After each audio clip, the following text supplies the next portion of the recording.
Guys, ഈ cinema ഏതാന്ന് മനസ്സിലായല്ലോ? അരൺമന 4. കാണാത്തവരുണ്ടെങ്കിൽ എന്തായാലും കാണണം. പ്രേതത്തിനെ കണ്ടാൽ നിങ്ങൾ പേടിച്ച് ചാവും. എങ്ങനെ? പ്രേതത്തിനെ കണ്ടാൽ നിങ്ങൾ പേടിച്ച് ചാവും.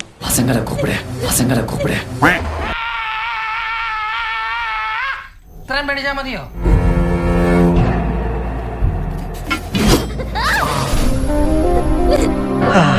ഇപ്പൊ കിട്ടൂടാ, ഇപ്പൊ കിട്ടും.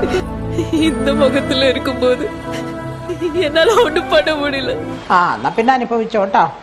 யாருக்கு உனக்கு என்ன வேணும்? ഒരു പ്രേതത്തിനോട് ചോദിക്കാൻ പറ്റിയ കറക്റ്റ് ചോദ്യം എന്റെ തമന്നേച്ചി.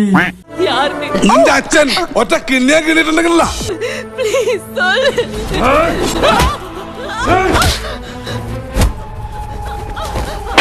കിട്ടേണ്ടതൊക്കെ കിട്ടിയല്ലോ, സമാധാനമായല്ലോ.